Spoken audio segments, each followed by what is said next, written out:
again.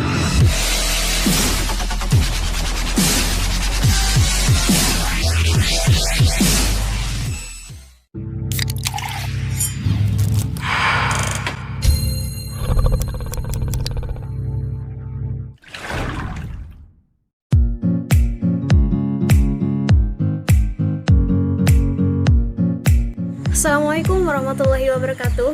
Halo guys, perkenalkan nama saya Reti Agustina dari kelompok 7. Nama saya Muhammad Hamdani. Di video kali ini kita bakalan ngebahas tentang asal-usul bahasa Indonesia. Namun sebelum itu jangan lupa like, comment, and subscribe channel YouTube ini. Let's go! Jadi, bahasa adalah sistem lambang bunyi yang arbiter yang digunakan oleh para anggota kelompok sosial untuk bekerja sama, berkomunikasi, dan mengidentifikasi diri atau krida laksana. Sejarah bahasa Indonesia dilansir dari situs Kementerian Pendidikan dan Kebudayaan atau Kemendikbud, bahasa Indonesia lahir pada 28 Oktober 1928. Pada saat itu, para pemuda di pelosok Nusantara sedang berkumpul dalam rapat pemuda.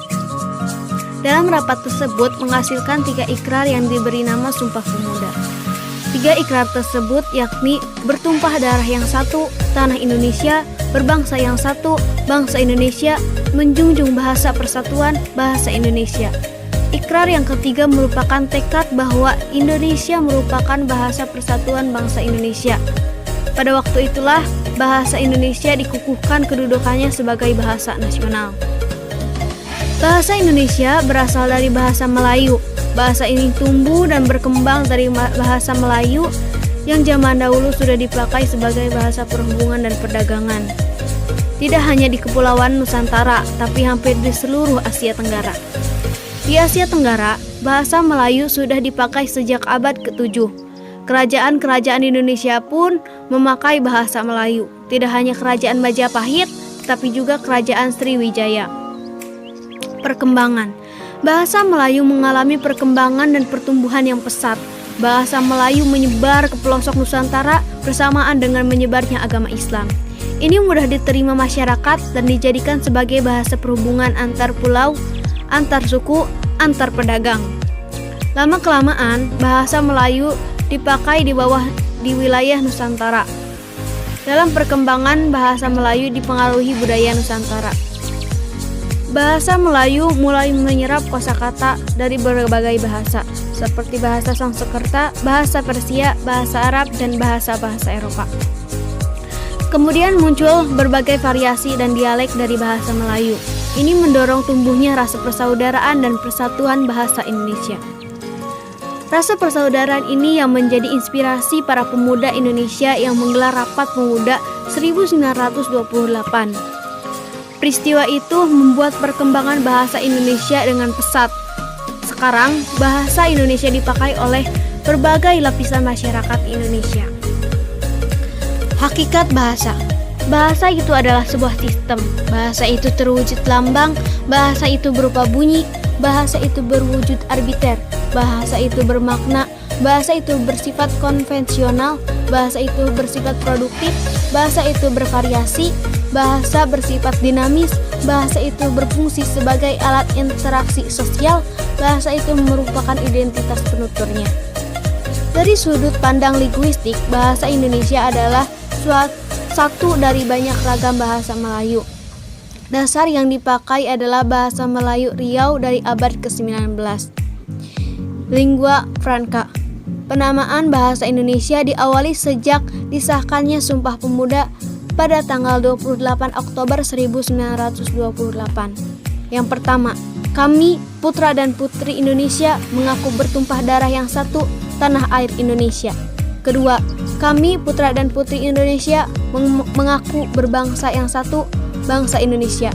Kami, putra dan putri Indonesia, menjunjung bahasa persatuan, bahasa Indonesia. Bahasa Indonesia sebagai bahasa nasional berfungsi sebagai lambang kebanggaan nasional, lambang identitas nasional, alat pemersatu masyarakat yang berbeda-beda latar belakang sosial, budaya, dan bahasanya, dan alat perhubungan antar budaya, antar daerah.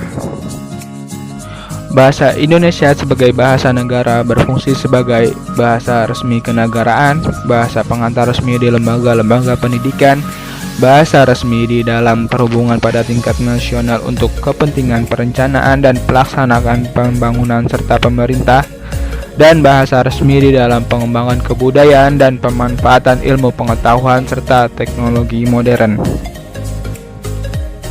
Ejaan Van Ophuijsen pada tahun 1901.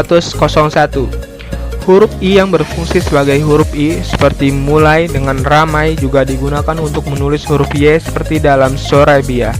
Huruf J untuk menuliskan kata-kata jang, pajah, sajang, dan sebagainya. Huruf OE untuk menuliskan kata-kata gore, itoe, omar, dan sebagainya. Tanda baca seperti koma ain untuk menuliskan kata-kata makmur, akal, tak, pak, dan sebagainya. Ejaan Melindo atau Melayu Indonesia.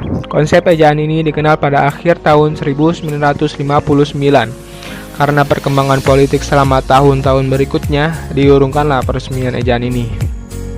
Ejaan Republik atau Soeandi pada tahun 1947. Huruf OE diganti dengan U pada kata-kata guru, itu, umur, dan sebagainya. Bunyi hamzah dan bunyi sentak ditulis dengan K pada kata-kata tak, pak, rakyat, dan sebagainya. Kata ulang boleh ditulis dengan angka 2 seperti pada kanak-kanak berjalan-jalan ke barat-baratan. Awalandi dan kata depan di kedua-duanya ditulis serangkai dengan kata yang mendampinginya.